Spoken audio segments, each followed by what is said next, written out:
नमस्कार दोस्तों, स्वागत है आपके अपने YouTube चैनल रीडिंग लवर्स पर।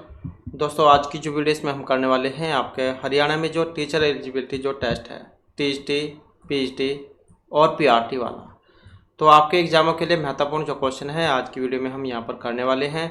और जल्द ही जो आपको इसका जो नोटिफिकेशन है वो भी देखने को मिल जाएगा, फॉर्म जो भरने वाला, क्योंकि दिसंबर के महीने में जो डेट जहाँ सुनी गई है तो दिसंबर के महीने में आपका एग्ज़ाम होगा और जल्द ही जो इसके लिए नोटिफिकेशन भी देखने को मिल जाएगा। और यहाँ पर जो हम क्वेश्चन करने वाले हैं सभी सभी वेरी इंपॉर्टेंट है और इनके अंदर से भी आपको एग्ज़ाम में क्वेश्चन देखने को मिलेंगे, या फिर आपको यहाँ पर ये भी पता लग जाएगा कि किस तरीके से एग्ज़ाम में पहले क्वेश्चन पूछे जा चुके हैं। तो वेरी इंपॉर्टेंट यहाँ पर रहने वाले हैं।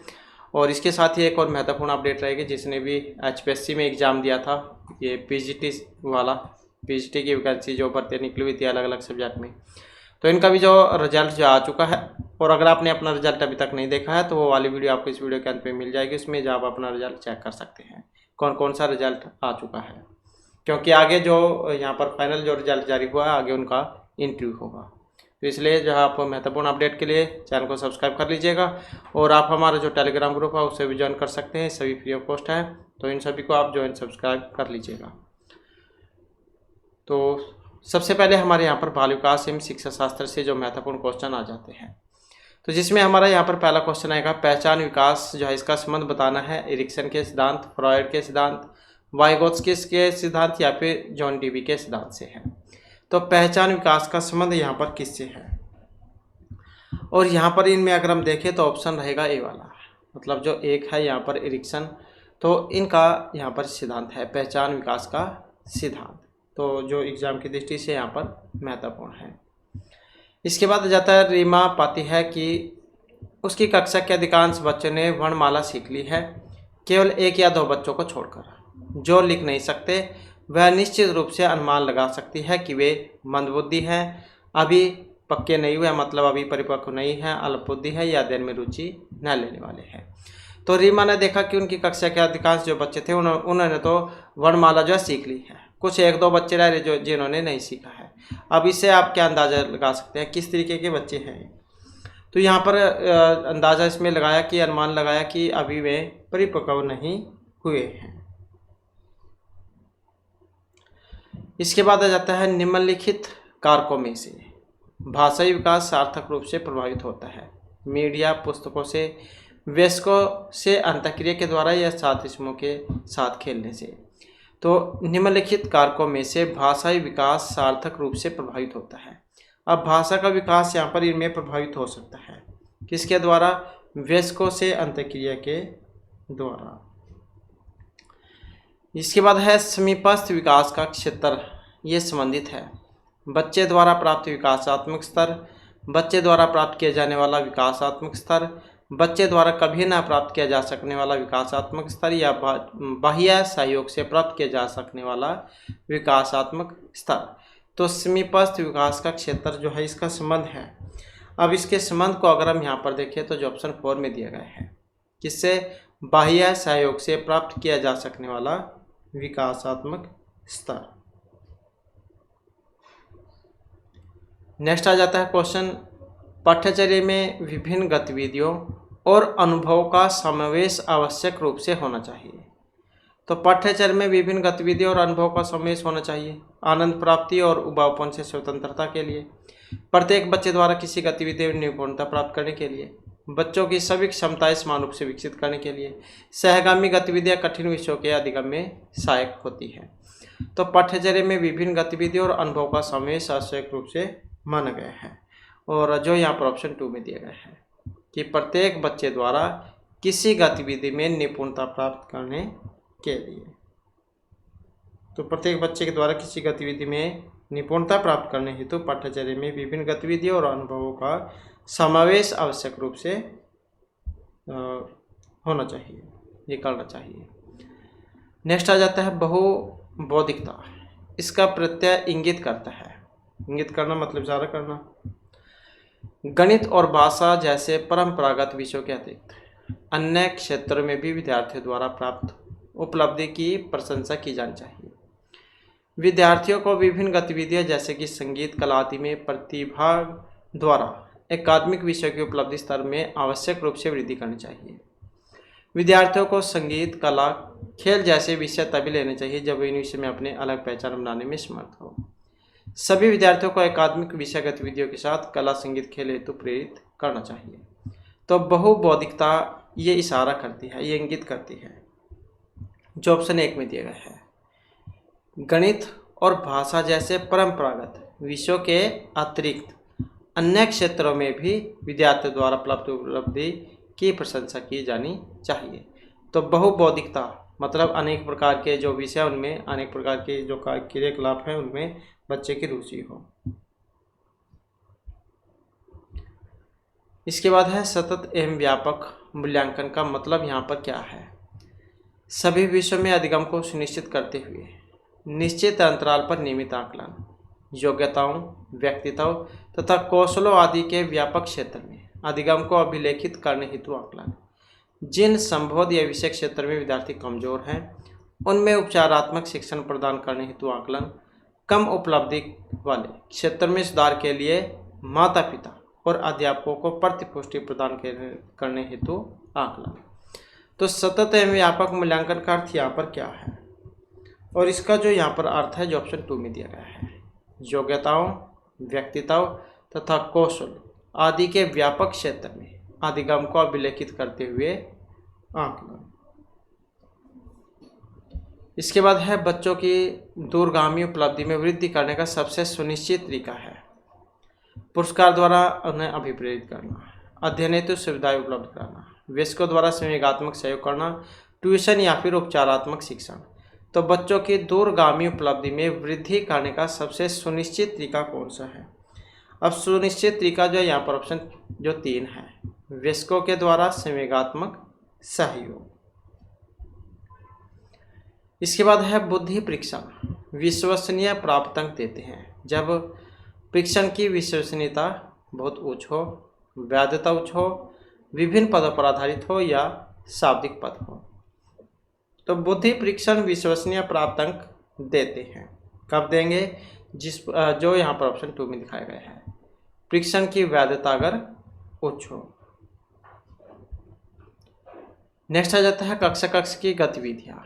कक्षा में विद्यार्थियों की विशिष्ट योग्यता के अनुरूप होनी चाहिए और इसका उत्तरदायित्व कक्षा अध्यापक पर कि वह पाठ्यचर्या को उसी अनुसार परिवर्तित करे जैसा विद्यार्थी के लिए उपयुक्त समझता है।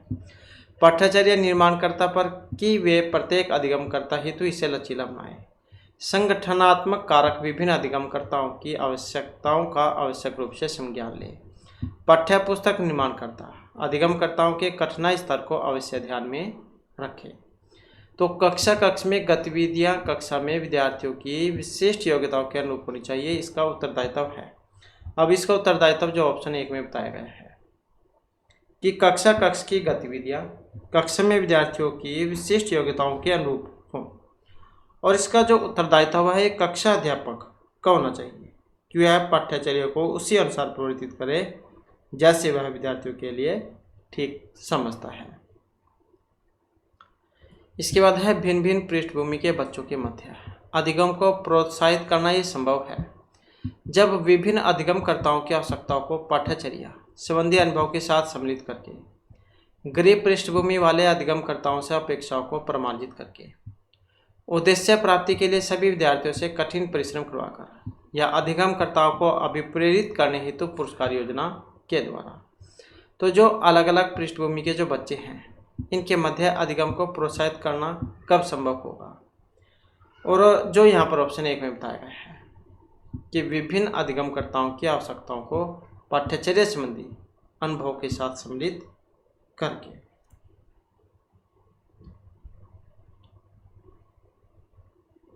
नेक्स्ट आ जाता है क्वेश्चन हमारा। क्वेश्चन है यहाँ पर विभिन्न आकलन प्रणालियों का प्रयोग अध्यापक के लिए सहायक है। निम्न उपलब्धि का कारण निर्धारित करने पर, निम्न उपलब्धि का कारण समझने में, उन निम्न उपलब्धि प्राप्तकर्ताओं को अभिप्रेरित करने में जिसमें लेखन क्षमता का अभाव है, विभिन्न पृष्ठभूमियों के अधिगमकर्ताओं की विशिष्ट कमजोरियों की पहचान करने में। तो विभिन्न आकलन जो प्रणाली है इनका प्रयोग अध्यापक के लिए सहायक है। अब किस में सहायक है, जो ऑप्शन 4 में बताया गया है कि विभिन्न पृष्ठभूमियों के अधिगमकर्ताओं की विशिष्ट कमजोरियों की पहचान करने में। इसके बाद है यहाँ पर एक सही कथन है। इसमें एक अध्यापक को दिव्यांग विद्यार्थियों के साथ सहानुभूति रखनी चाहिए और अन्य विद्यार्थियों को भी उनके साथ सहानुभूतिपूर्ण व्यवहार हेतु प्रेरित करना चाहिए। अध्यापक को दिव्यांग विद्यार्थियों के साथ सहानुभूति नहीं रखनी चाहिए, किंतु योग्यता और उनके स्तर के अनुरूप विशिष्ट अधिगम अपेक्षाओं को दृढ़तापूर्वक संचालित करना चाहिए। अध्यापक के द्वारा विशिष्ट विद्यार्थियों के अभिभावकों के समक्ष अधिगम और अनुसरण संबंधी अपेक्षाओं को आवश्यक रूप से स्पष्ट किया जाना चाहिए, या फिर अध्यापक को सभी विद्यार्थियों के साथ समान व्यवहार करना चाहिए और किसी पर भी किसी भी प्रकार का विशेष ध्यान या अंतर नहीं करना चाहिए। अब आप इसमें देख सकते हैं कौन से वाला सही आंसर हो सकता है। तो सही कथन जो है यहाँ पर बताना था। तो यहाँ पर अगर हम इसमें देखें तो ऑप्शन 2 जो है इसको माना गया है कि अध्यापक को दिव्यांग विद्यार्थियों के साथ सहानुभूति नहीं रखनी चाहिए, लेकिन योग्यता और उनके स्तर के अनुरूप विशिष्ट अधिगम अपेक्षाओं को दृढ़तापूर्वक संचालित करना चाहिए। इसके बाद है कक्षा में प्रतिभाग न करने वाले विद्यार्थियों को अभिप्रेरित करने हेतु एक शिक्षक को नेत्र संपर्क करना चाहिए, प्रश्न पूछने चाहिए, सामने की पंक्ति में बैठाना चाहिए या कक्षा में बोलने के लिए कहना चाहिए। तो यहाँ पर क्या है, कक्षा में प्रतिभाग न करने वाले विद्यार्थियों को अभिप्रेरित करने के लिए, मतलब जैसे कोई खेल है या कोई प्रतियोगिता है, अगर उसमें कोई बच्चे भाग नहीं लेते हैं तो जो भाग नहीं लेते हैं उनके लिए क्या करना चाहिए।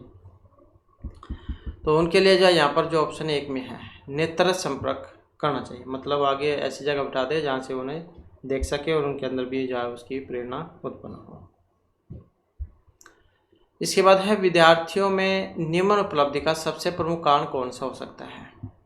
निम्न बुद्धिलब्धि का होना, निम्न अभिप्रेरणा का होना, प्रयास में कमी का होना, असुरक्षा और चिंता का होना।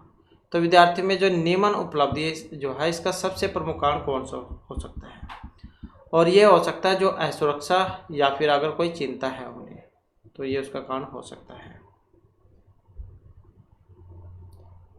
इसके बाद है बच्चे सबसे अधिक सीखते हैं जब वे ज्ञानी शिक्षक को सुनने में सक्षम हों, स्वयं पढ़ने और लिखने का प्रयास करते हों, अपने साथियों और सहपाठियों के द्वारा पढ़ाए जाते हैं, किसी वयस्क द्वारा समर्थित छोटे समूह में सीखते हैं। तो बच्चे सबसे ज़्यादा कौन से तरीके से कैसे सीखते हैं, तो जो ऑप्शन 4 में बताया गया है किसी वयस्क के द्वारा समर्थित छोटे समूह में सीखते हैं। इसके बाद है विद्यालयी बच्चों में निम्न अभिप्रेरणा किसके कारण होती है। अध्यापकों के निम्न संप्रेषण क्षमता के कारण, पाठ्यचर्या की कठिनता स्तर के कारण, विद्यार्थियों की अनुशासनीयता और प्रयास की कमी कारण, अभिभावकों के द्वारा अध्ययन हेतु प्रोत्साहित न किया जाना। तो विद्यालय बच्चों में निम्न अभिप्रेरणा का कारण क्या है, और इसका कारण है यहाँ पर जो ऑप्शन 1 में है अध्यापकों के निम्न संप्रेषण क्षमता का होना। इसके बाद है सभी अधिगमकर्ताओं के लिए विद्यालय अनुभव का सबसे प्रमुख पक्ष कौन सा है। सभी अधिगमकर्ताओं के लिए विद्यालय अनुभव का सबसे प्रमुख पक्ष कक्षा की गतिविधियों का आनंद लेना और साथ ही अधिगम करना, विभिन्न एकाडमिक विषयों में उच्च प्राप्तांक पाना, उत्तरदायित्व पूर्ण जीवन यापन तथा अपनी देखभाल करना सीखना, समाज में दूसरों के साथ अनुशासित रहना सीखना। तो सभी अधिगमकर्ताओं के लिए विद्यालय अनुभव का सबसे प्रमुख जो पक्ष है, यहाँ पर प्रमुख पक्ष है जो ऑप्शन 4 में बताया गया है कि समाज में दूसरों के साथ अनुशासित रहना सीखना। इसके बाद आ जाता है क्वेश्चन हमारा यहाँ पर अच्छा एक शिक्षण है। एक अच्छे शिक्षण का उदाहरण कौन सा है। अधिगम संसाधनों को व्यवस्थित करना तथा विद्यार्थियों को अपनी गति से कार्य करने हेतु स्वतंत्रता देना, विद्यार्थियों के अध्ययन की योजना बनाना और उसका अनुपालन सुनिश्चित करना, भावी व्यवसाय हेतु अभिप्रेरित करना या प्रत्येक को व्यक्तिगत सहायता उपलब्ध कराना। अब अच्छा शिक्षण कौन सा हो सकता है यहाँ पर, तो अच्छे शिक्षण की बात करें तो जो ऑप्शन 1 में बताया गया यहाँ पर कि अधिगम संसाधनों को व्यवस्थित करना और विद्यार्थियों को अपनी गति से कार्य करने हेतु स्वतंत्रता देना। बच्चे जो काम अपने या कह सकते हैं कि जिस काम को करने में बच्चे का अपना मन होता है उस काम को वो जल्दी सीख लेते हैं और अच्छे तरीके से भी सीखते हैं। तो पहली बात तो आप बच्चों की उस काम में रुचि होना जरूरी है। इसके बाद है कक्षा में विद्यार्थियों का अधिगम, ये परिलक्षण है उनकी संज्ञानात्मक क्षमताओं का, माता पिता के सहयोग का, मानसिक स्वास्थ्य और समायोजन का, या अभिरुचि और अभिप्रेरणा का। तो कक्षा में विद्यार्थियों का अधिगम ये परिलक्षण है। अब अधिगम परिलक्षण का जो यहाँ पर संबंध है ऑप्शन 4 से माना गया है। इसके बाद नेक्स्ट क्वेश्चन आ जाता है। तो यहाँ पर क्वेश्चन है कि कक्षा को सक्रिय अधिगम केंद्र बनाने के लिए अध्यापकों को अपना अधिकांश समय व्यतीत करना होगा। बच्चों द्वारा एक दूसरे के प्रति गैर आक्रामक तरीकों से संप्रेषण तथा समूह में कार्य करवाकर अधिगम संसाधन तथा अधिकांशतः कला शिक्षण सामग्री उपलब्ध करवाकर उच्च उपलब्धि के लिए ट्रॉफी लाने हेतु अन्य कक्षाओं के साथ समूह के रूप में प्रतियोगिता करवाकर, या फिर अधिकतम सावधानीपूर्वक गृह कार्य जांचने और त्रुटियों की ओर इंगित करने में। तो कक्षा को सक्रिय अधिगम केंद्र बनाने के लिए एक अध्यापक को अधिकांश समय व्यतीत करना होगा। तो इसके लिए देखें तो यहाँ पर कौन सा सही आंसर हो सकता है। सेंसर की बात करें तो जो ऑप्शन 1 में यहाँ पर दिया गया है कि बच्चों के द्वारा एक दूसरे के प्रति गैर आक्रामक तरीकों से संप्रेषण तथा समूह में कार्य करवाकर। नेक्स्ट आ जाता है बच्चों के द्वारा आलोचनात्मक चिंतन न सीखने का कारण। कक्षों का उच्च रूप में अनन्य होना तथा उत्तरों का मूल्यांकन भी उसी प्रकार होना। पाठ्यचर्या का निर्माण इस प्रकार न होना कि अधिगमकर्ताओं में सृजनात्मकता प्रोत्साहित की जा सके। विभिन्न सीमितताओं के कारण सभी बच्चे सृजनात्मक चिंतनकर्ता नहीं होते हैं। सभी अध्यापक स्वयं सृजनात्मक नहीं होते हैं, इसलिए विद्यार्थियों में सृजनात्मकता प्रोत्साहित नहीं कर सकते हैं। तो बच्चों के द्वारा आलोचनात्मक चिंतन न सीखने का कारण है। कौन सा कारण है जो यहाँ पर ऑप्शन 1 में आया है। कक्षों का उच्च रूप में अनन्य होना और उत्तरों का मूल्यांकन भी उसी प्रकार का होना। इसके बाद आ जाता है नीचे लिखी समस्याओं में से किसका अध्ययन व्यक्ति अध्ययन पद्धति द्वारा कर सकता है। अधिकांश छात्र रेखागणित में पिछड़े हैं। पीटीए बैठक में साधारणतः उपस्थिति बहुत कम दिखाई देती है। एक छात्र रोज कक्षा में सोता है। अधिकांश छात्र भोजन बर्बाद करते हैं। तो यहाँ पर जो समस्याएं हैं किसका अध्ययन व्यक्ति अध्ययन पद्धति द्वारा कर सकते हैं, और जो यहाँ पर ऑप्शन 3 में दी गई है कि एक छात्र रोज कक्षा में सोता है।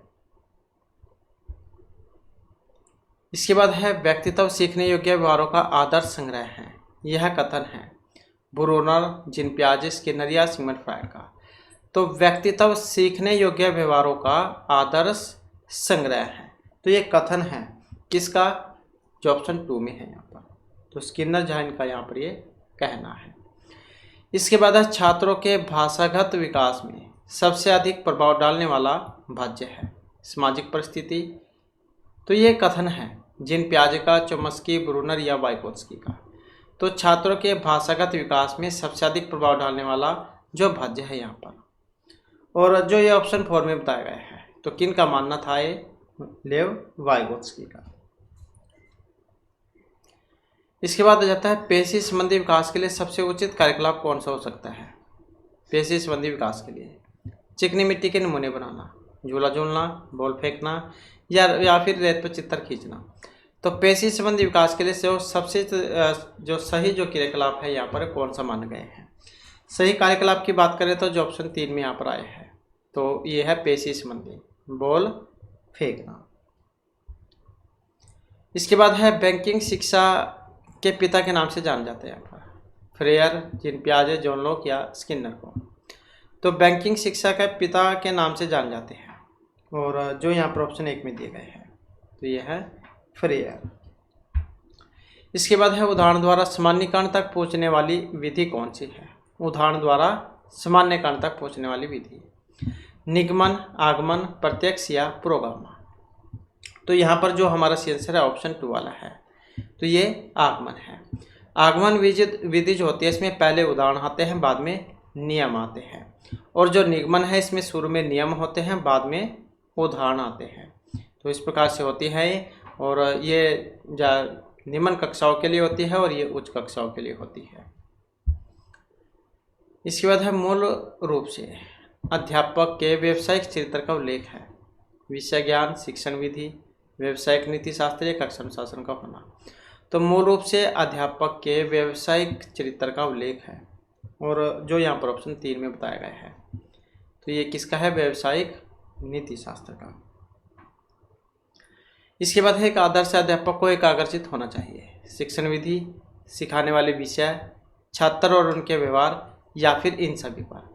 तो एक जैसे कक्षा है, एक अध्यापक को किस प्रकार का होना चाहिए, और इनमें अगर हम देखें तो ये सारे ऑप्शन हमारे सही हैं। शिक्षण विधि, जो कुछ पढ़ा रहा है, सिखाने वाले विषय, जो कुछ सिखाया जा रहा है, छात्र और उनके बीच जो व्यवहार है। तो इस कारण से जाइए ऑप्शन 4 जाए यहाँ पर इसमें माना गया है। तो ये तो जो हमारे यहाँ पर बाल विकास से महत्वपूर्ण क्वेश्चन थे। और इसके बाद फिर हमारे जो यहाँ पर नेक्स्ट जो हमारा सब्जेक्ट है हिंदी का, हिंदी ग्रामर। तो आज की वीडियो में हम यहाँ पर जो लिंक जो है इसको करने वाले हैं। तो जिसमें हमारा यहाँ पर जो पहला क्वेश्चन है कि इनमें से कौन सा शब्द स्त्रीलिंग है। वैसे तो सभी को पता है लड़का लड़की इस प्रकार से होता है, लेकिन जब ऐसे शब्द जो एग्जाम में आ जाते हैं तब तो वहाँ पर मुश्किल हो जाते हैं कि कौन सा होगा। तो यहाँ पर इनमें स्त्रीलिंग अजवाइन, टॉप, रसगुल्ला या फिर पराठा कौन सा है। अब यहाँ पर अगर हम देखें तो जो ऑप्शन ए में आया है अजवाइन शब्द, तो यही जो है यहाँ पर इसमें स्त्रीलिंग है। इसके अलावा जो अन्य हैं ये सारे यहाँ पर पुल्लिंग माने गए हैं। इसके बाद आ जाता है अगला क्वेश्चन, यहाँ पर भी स्त्रीलिंग ही बताना है आपने। संस्मरण, वाङ्मय, व्याख्या या फिर साहित्य, कौन सा शब्द है स्त्रीलिंग। और स्त्रीलिंग जो है यहाँ पर कौन सा है? ऑप्शन डी वाला, ये जो व्याख्या जो शब्द आया है। तो संस्मरण, वाङ्मय और साहित्य ये सारे पुल्लिंग हैं, और जो व्याख्या इसको छोड़कर, क्योंकि ये स्त्रीलिंग के अंतर्गत आ जाता है। इसके बाद है कौन सा शब्द यहाँ पर स्त्रीलिंग है, इसमें भी आपने यही बताना है। नगर, द्वीप, द्वेष या फिर झील स्त्रीलिंग शब्द है। अब इसमें अगर हम देखें तो कौन सा बनेगा यहाँ पर, तो इसमें बन जाएगा ऑप्शन डी वाला। तो झील जो है यहाँ पर ये स्त्रीलिंग है।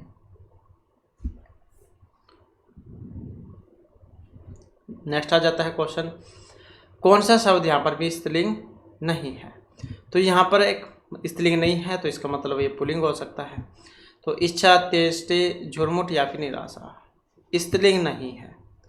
तो स्त्रीलिंग नहीं है कौन सा? जो ऑप्शन बी में है झुरमुट, तो ये है नहीं है। तो इसके अलावा जो अन्य हैं ये फिर यहाँ पर स्त्रीलिंग रहेंगे। इच्छा, अंत्येष्टि, निराशा। नेक्स्ट आ जाता है इनमें से, यहाँ पर भी आपने स्त्रीलिंग ही बताना है। सभा, चंदन, गृह या फिर पता, कौन सा शब्द स्त्रीलिंग है। अब यहाँ पर अगर हम स्त्रीलिंग की बात करें तो जो ऑप्शन ए में आया है सभा शब्द, तो यही यहाँ पर स्त्रीलिंग है, जबकि गृह, चंदन और पता ये पुल्लिंग है। नेक्स्ट आ जाता है, यहाँ पर भी आपने यही बताना है स्त्रीलिंग कौन सा है इसमें। बोध, ज्ञान, अनुभव या फिर चेतना, आप इसमें बता सकते हैं कौन सा है। और यहाँ पर जो इसमें माना गया है ऑप्शन डी वाला, तो ये जो चेतना शब्द आया है यही यहाँ पर स्त्रीलिंग है। तो इसके अलावा फिर अन्य जो है यहाँ पर ये सारे पुल्लिंग हो जाएंगे, बोध, ज्ञान और अनुभव। नेक्स्ट आ जाता है भाषा, भाव, बोली शब्द, इन चारों में से कितने स्त्रीलिंग हैं। भाषा, भाव और बोली में, तो इन चारों में, और शब्द, इन चारों में से कितने स्त्रीलिंग हैं। 1, 2, 3, 4 या कोई सा भी नहीं है। तो इनमें जो यहाँ पर माना गया है ऑप्शन 2 वाला, मतलब जो डी है 2, तो 2 माने गए हैं। तो यहाँ पर जो भाव और शब्द ये जो है ये क्या है? पुल्लिंग है ये, और भाषा और बोली स्त्रीलिंग। तो 2 है यहाँ पर स्त्रीलिंग और 2 ही पुल्लिंग है। नेक्स्ट आ जाता है क्वेश्चन, यहाँ पर बताना है कौन सा जो शब्द है यहाँ पर ये जो है पुल्लिंग है। घटना, रीति, क्षेत्र या फिर क्षमा, कौन सा शब्द है पुल्लिंग। और यहाँ पर जो हमारा इसमें जो आंसर ऑप्शन सी है, अर्थात जो यहाँ पर क्षेत्र शब्द जो आया है यही पुल्लिंग है। इसके बाद है कौन सा शब्द यहाँ पर पुल्लिंग है। कष्ट, आशा, सेना या क्षमा, तो कौन सा शब्द पुल्लिंग है? पुल्लिंग की बात करें तो ऑप्शन ए वाला है। तो ये जो कष्ट शब्द है यही यहाँ पर पुल्लिंग है। इसके अलावा फिर जो अन्य जो है यहाँ पर सेना, आशा, क्षमा, ये स्त्रीलिंग हो जाएंगे। नेक्स्ट आ जाता है यहाँ पर आपने बताना है स्त्रीलिंग कौन सा है? पर्वत, मोती, ख्याति या फिर पत्थर। स्त्रीलिंग, और स्त्रीलिंग की बात करें तो जो ऑप्शन बी में आया है ख्याति, तो इसका मतलब है ये स्त्रीलिंग है, और अन्य पुल्लिंग, पर्वत, मोती और पत्थर। इसके बाद है किन के नाम अधिकतर पुल्लिंग होते हैं? तिथियों के, नदियों के, भाषाओं के या फिर दिनों के नाम। तो किसके नाम ज़्यादातर पुल्लिंग होते हैं? और ये जो दिनों के नाम हैं यही यहाँ पर माने गए हैं। नेक्स्ट आ जाता है काम, क्रोध, मद और लोभ। इन चारों में से कितने स्त्रीलिंग शब्द हैं? काम, क्रोध, मद और लोभ में से कितने स्त्रीलिंग हैं? तो यहाँ पर अगर हम देखें तो इसमें कोई भी जो है यहाँ पर स्त्रीलिंग इसमें नहीं माना गया है। तो ये सारे क्या हैं? पुल्लिंग है। इसका मतलब जब स्त्रीलिंग नहीं है ये तो क्या है? ये पुल्लिंग है। नेक्स्ट आ जाता है क्वेश्चन भाषा, बोली, विचार और राय। इन चारों में कितने स्त्रीलिंग हैं? भाषा, बोली, विचार और राय में। अब इसमें भी बताना है स्त्रीलिंग कितने हैं। और यहाँ पर इसमें जो है ऑप्शन माना गया है सी, अर्थात जो 3 है। अब 3 है यहाँ पर, कौन कौन से? तो भाषा, बोली और राय ये स्त्रीलिंग शब्द है। भाषा, बोली और राय ये स्त्रीलिंग है, जबकि जो यहाँ पर विचार है ये पुल्लिंग है। इसके बाद है शीर्षक, अध्याय, इकाई, पाठ। इन चारों में से कितने स्त्रीलिंग शब्द हैं? शीर्षक, अध्याय, इकाई और पाठ में स्त्रीलिंग बताना है कितने हैं। तो यहाँ पर देखें तो इसमें सिर्फ एक ही जो शब्द है उसको स्त्रीलिंग माना गया है। कौन सा? जो यहाँ पर इकाई जो शब्द है यही यहाँ पर स्त्रीलिंग है। इसके अलावा अन्य जो है यहाँ पर ये फिर हमारे यहाँ पर पुल्लिंग हो जाएंगे। इसके बाद में यहाँ पर आ जाता है नेक्स्ट क्वेश्चन। तो यहाँ पर भी सेम वैसी क्वेश्चन है। यहाँ पर कार्य, कथन, व्याख्या और उद्यम, इन चारों में से कितने स्त्रीलिंग हैं वही आपने बतानी है। अब इन चारों में से स्त्रीलिंग की बात करें तो जो ऑप्शन 1 में आया है, अर्थात यहाँ पर क्या है? सिर्फ एक ही शब्द स्त्रीलिंग है। तो कार्य, कथन, व्याख्या और उद्यम। तो व्याख्या जो है यहाँ पर, ये जो व्याख्या जो है यही एक स्त्रीलिंग है। कार्य, कथन और उद्यम यहाँ पर ये पुल्लिंग है। इसके बाद क्वेश्चन है इनमें भी स्त्रीलिंग बताना है आपने कौन से वाला है? परंपरा, प्रयोग, प्राणायाम या फिर संस्कार। तो कौन सा है अब इसमें? और यहाँ पर स्त्रीलिंग की बात करें तो जो परंपरा जो शब्द है इसको यहाँ पर स्त्रीलिंग इसमें माना गया है। परंपरा का मतलब क्या है? ये क्या देते हैं? जो अटूट सिलसिला होता है। रीति रिवाज भी कई बार क्या देते हैं? परंपरा है, रीति रिवाज। इसके बाद है यहाँ पर स्त्रीलिंग नहीं है। द्वात, द्वाई, द्वान या फिर द्वार। अब कौन सा शब्द है जो स्त्रीलिंग नहीं है? स्त्रीलिंग नहीं है जो ऑप्शन डी में आया है यहाँ पर। तो ये जो द्वार जो शब्द है यही स्त्रीलिंग नहीं है। अब द्वार जो है इसका मतलब यहाँ पर लिया गया है फेरी लगाकर चीज़ें जो बेचने वाला होता है। इसके बाद आ जाता है यहाँ पर भी स्त्रीलिंग शब्द है किन्नर, अंतरी, अहिंसा या फिर अपरिग्रह। अब स्त्रीलिंग शब्द है कौन सा है? जो ऑप्शन बी में आया है अहिंसा। तो इसी को क्या है यहाँ पर इसमें स्त्रीलिंग शब्द माना गया है।